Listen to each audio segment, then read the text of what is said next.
I would like to share with you a case study. This case study arose from work that was being done by SKM, Sinclair Knight Mertz, as a construction project for the Shell Corporation, constructing service station facilities across Southeast Asia, and in particular, this event related to construction of a service station in Indonesia. I'd like to present this case study in the context of our insights with enabling leadership and share with you the importance of leadership in opening up new opportunities to learn and engage and innovate, even when there has been a significant adverse event that has occurred. In this particular situation, SKM had engaged a set of subcontractors to perform the construction activities under their direction in Indonesia. The major part of this construction related to the construction of the canopy for the service station, which you can see in this illustration.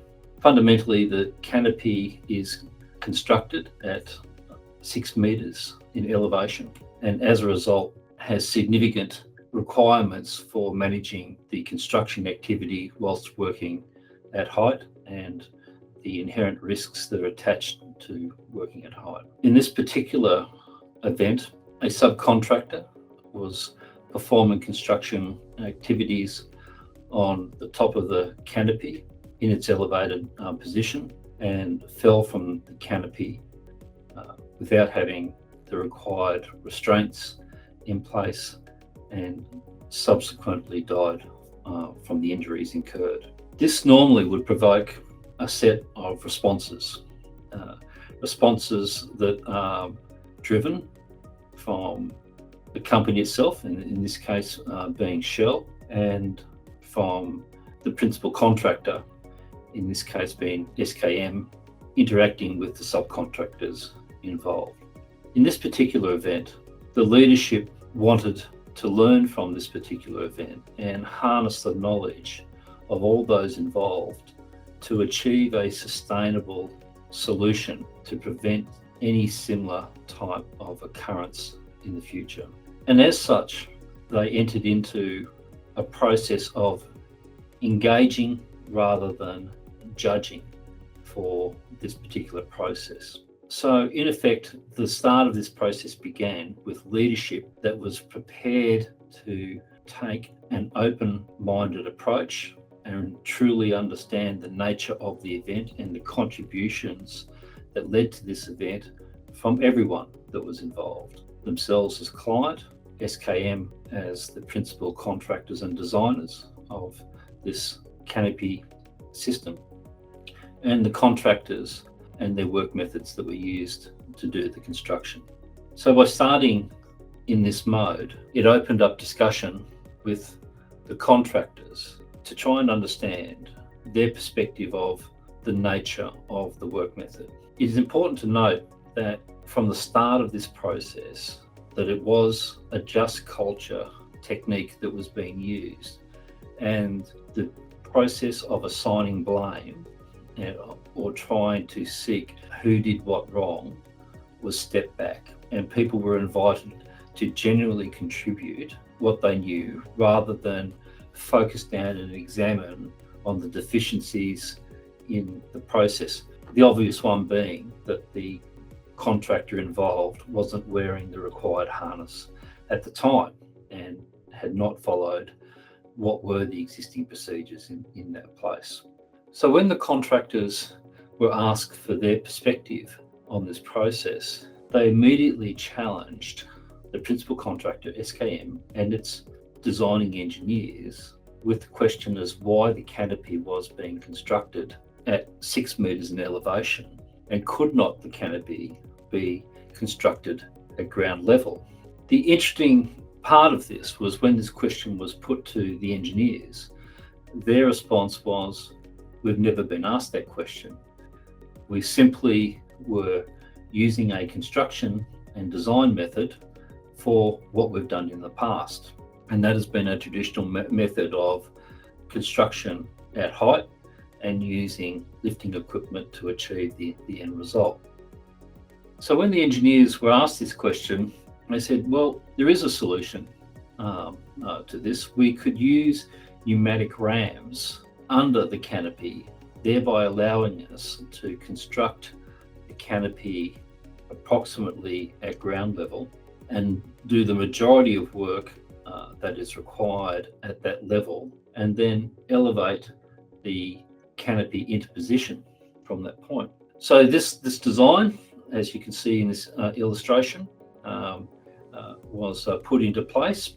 The interesting part of this was that this would require a significant change in engineering and the capital costs for the project that was been undertaken by SKM, which would not be borne out by the client, being Shell, who would not be responsible for the changes in this process.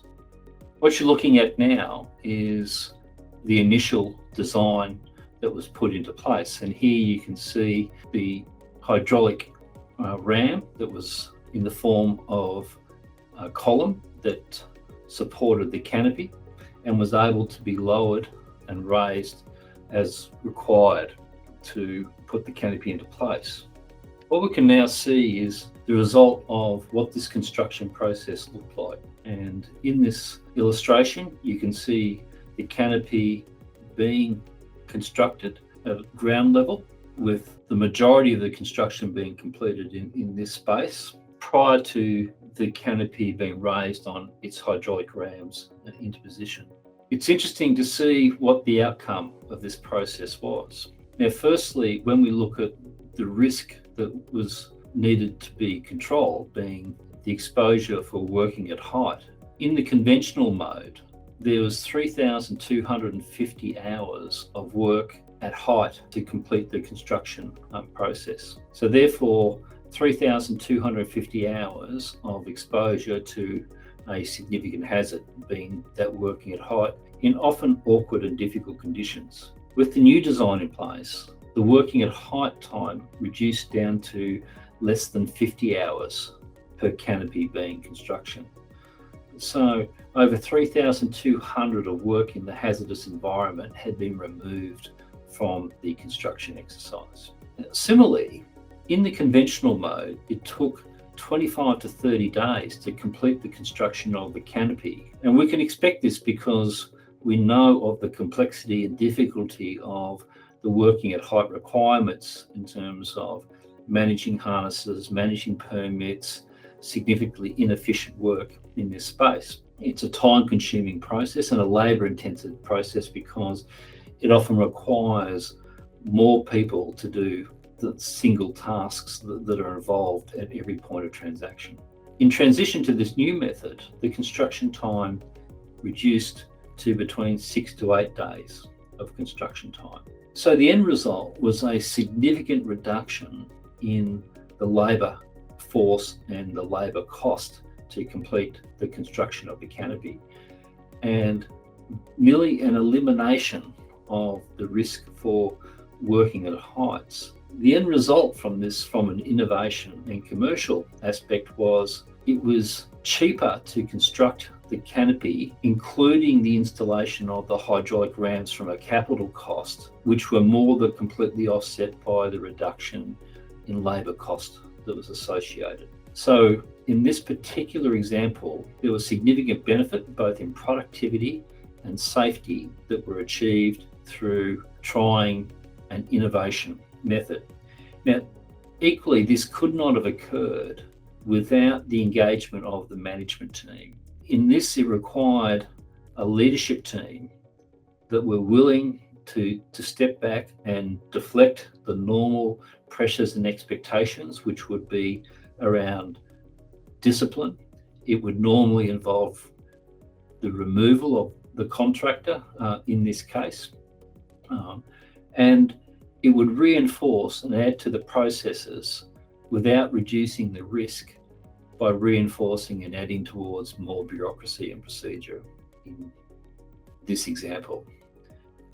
So By taking this step, significant gains were made both in safety and in productivity. The adjunct to this example was that this innovation that arose out of an idea put forward by a contractor in Indonesia, and that being a local Indonesian contractor to SKM, changed the method of construction for Shell service stations around the world. And what we can see here is an example of the telescopic canopy being used in the European context and is now the standard for the way that these facilities are constructed across Europe.